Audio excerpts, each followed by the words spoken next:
మన మర్రి gold and diamonds లో no GST is back. కేవలం 1% to 11% వరకు మాత్రమే గల BA ఆపై నో జిఎస్టీ. ఈ ఆఫర్ జూన్ 6 నుండి 14 వరకు మాత్రమే.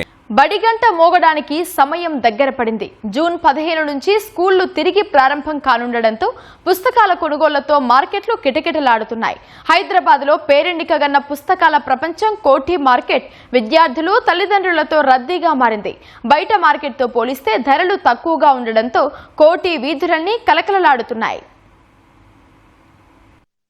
జూన్ నెల వచ్చిందంటే చాలు నగరంలోని పుస్తక మార్కెట్లన్నీ కలకలలాడుతాయి. ప్రధానంగా పుస్తకాల విక్రయాలకు పేరుగాంచిన కోఠి ప్రాంతమైతే విద్యార్థులు వారి తల్లిదండ్రులతో సందడిగా ఉంటుంది. కేజీ నుంచి పీజీ వరకు, పాఠ్య పుస్తకాల నుంచి నవలలు, ఫిక్షన్ స్టోరీల వరకు ఇక్కడ దొరకని పుస్తకముండదు.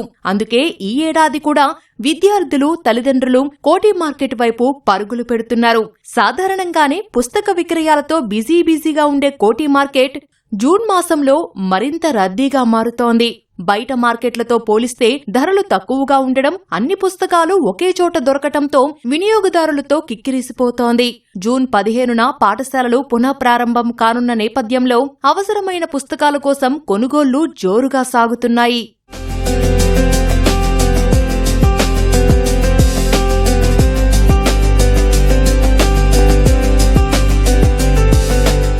ప్రస్తుతం ఇంటర్తో పాటు కొన్ని తరగతుల పుస్తకాలు మాత్రమే మార్కెట్లో అందుబాటులో ఉన్నట్లు వ్యాపారులు అంటున్నారు. ఇంకా కొన్ని తరగతుల పుస్తకాలు రావాల్సి ఉందని చెబుతున్నారు.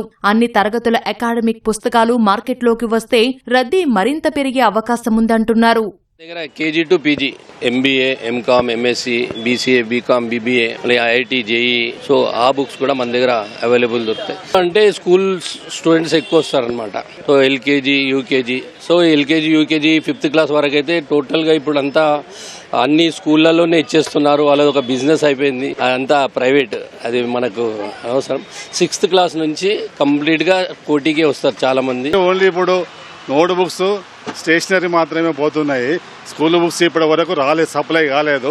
పోయిన సంవత్సరం ఈ టైంకి అయితే ఆల్రెడీ వచ్చినాయి. ఈ సంవత్సరం సరిగా సప్లై లేదు. రేపిస్తాం ఆపిస్తాం అంటున్నారు, ఇప్పటి వరకు సప్లై కాలేదు. అది పరిస్థితి. పిల్లలు స్కూళ్ళు ఓపెన్ అవుతున్నాయి, ఎప్పుడు ఇస్తారని మమ్మల్ని దమ్ము చేస్తున్నారు. వీళ్ళేం బుక్స్ సప్లై చేస్తలేరు. ఫోన్ చేసినా కానీ లిఫ్ట్ చేస్తలేరు. జూన్ కోసం ముందు నుంచే డబ్బులు సమకూర్చి పెట్టుకుంటామని విద్యార్థుల తల్లిదండ్రులు చెబుతున్నారు. ఫీజులతో కలిపి అన్ని ఖర్చులు చూసుకుంటే ఒక్కో విద్యార్థికి 50,000 నుంచి ₹1,00,000 పైగా ఖర్చవుతుందని అంటున్నారు. మా పిల్లలు ఫస్ట్ ఇయర్ చదువుతున్నారు.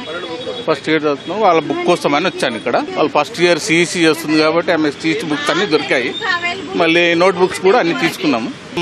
2,600 అయింది, 2,200 అయింది. 5,000, 6,000 బుక్లకే అవుతుంది. రేట్లు పెరిగినాయి, బుక్స్ కూడా మారినాయి. ఫస్ట్ ఇయర్ బుక్స్ కూడా మారినాయి. CEC మా సిలబస్ మారింది, దానివల్ల కూడా రేట్లు పెంచారు. జూన్ వచ్చిందంటే చాలా ఖర్చులు ఉంటాయండి. ఫీజు 50,000, బుక్స్ కొంటే ఒక 5,000-6,000 అవుతుంటాయి.